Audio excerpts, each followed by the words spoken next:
Java që po lën pas u karakterizua nga zhvillime të rëndësishme në politik, sport, ekonomi dhe showbiz. Ngërçi politik në Kosovë ka vazhduar edhe gjatë kësaj jave. Ftesat për takime konsultive për zgjedhjen e presidentit janë refuzuar nga Partia Demokratike e Kosovës, Aleanca dhe Lidhja Demokratike e Kosovës, ndërsa vetëvendosja deklaruan se ftesat do të përsëriten me synim arritjen e një marrëveshje për kandidatin konsensual.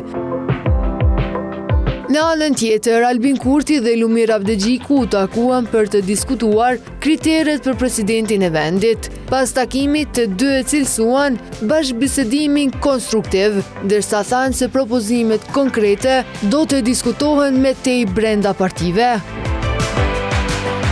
Përplasjet politike janë reflektuar edhe në kuvend. PDK-ja dhe Aleanca kanë kërkuar konstituimin e kuvendit dhe formimin e institucioneve, ndërsa vetëvendosja nuk mori pjesë në seancë. Deputetët opozitar akuzuan partinë fituese për zvarritjen e procesit, ndërsa paralajmëruan edhe protesta. Në zhvillimet e tjera, Bashkimi Evropian ka sinjalizuar se janë plotësuar kushtet për hapjen e urës së Ibrit. Njësit e sigurisë vlerësojnë se institucionet e Kosovës kanë kapacitetet e nevojshme për garantimin e sigurisë, por kërkojnë kujdes ndaj çdo përpjekje për destabilizimin e vendit. Në Prishtinë u shënua edhe 80 vjetori i lindjes së ish-presidentit amerikan Bill Clinton. Më këtë rast në brigadën e zjarfikësve u organizua një ceremoni simbolike dhe u përcollën urime për ish-presidentin amerikan. Ndërkohë, institucionet arsimore po përgatiten për nisjen e vitit të ri shkollor me 1 shtator. Zbashku ka bërë të ditur se përgatitjet janë në përfundim, ndërsa Këshilli i Prindërve ka ngritur shqetësim lidhur me mënyrën e subvencionimit të teksteve shkollore dhe furnizimin me libra.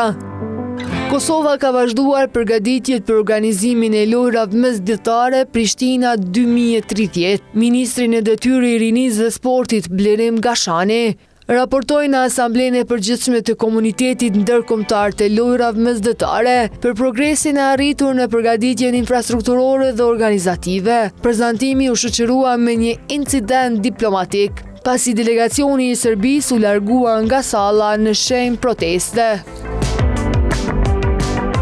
Në futbollin vendor, Feronikeli 74 ka zyrtarizuar transferimin e portierit Agron Kolaj. Ai bashkohet skuadrës nga Drenasi pas aventurave të Besa e Pejës, Llapi, Prishtina dhe Gjilani, ndërsa më herët ka qenë pjesë edhe e Kosovës U21. Në futbollin ndërkombëtar, Fisnik Aslani vazhdon të jetë në planet e Dortmundit. Sipas mediave gjermane, transferimi i sulmuesit kosovar mund të realizohet në ditën e fundit të afatit kalimtar, pasi dështoi kalimi i tij te Leipzigu. Afati kalimtar në Gjermani mbyllet me 1 shtator. Ndërkohë, Teuta e Durrësit ka prezantuar fanella të reja për sezonin 2026-27 në një mënyrë të veçantë, përmes një video të realizuar me inteligjencë artificiale. Klubi ka vënë në qendër historinë e qytetit dhe figurën e mbretëreshës Ilire Teutës. Sezonin e ri, Teuta do të nisë përballë Partizanit në Tiranë.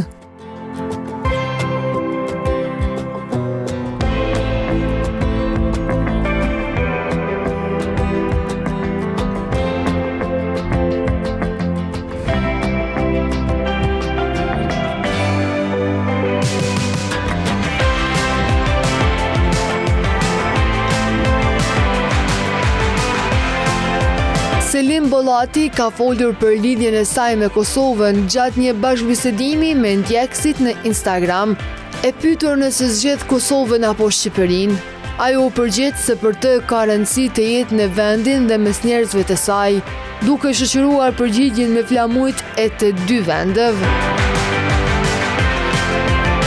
Në një tjetër zhvillim, tenori Ram Lahaj ka bërë një batutë rreth situatës politike në Kosovë. Duke publikuar një fotografi të vjetër nga kuvendi, ai ka ironizuar me procesin për zgjedhjen e presidentit, duke shkruar se ka hapur kandidaturën si presidenti i pavarur. Postimi u prit si humor në kohën kur partitë vazhdojnë diskutimin për një kandidat konsensual.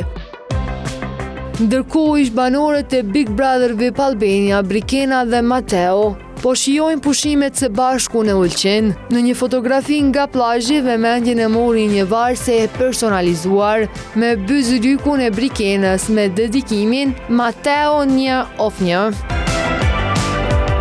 Ndërkaq, këngëtarja Dafina Zeqiri ka ndarë me ndjekësit një moment e veçantë nga rritja e djalit të saj, Daskanit. Në një video të publikuar në TikTok, voglushi shihet se ka hedhur hapat e tij të parë, një moment që këngëtarja ka zgjedhur ta ndajë me publikun. Këto ishin disa nga ngjarjet kryesore që karakterizuan javën, nga zhvillimet politike e sportive tek lajmet e showbizit.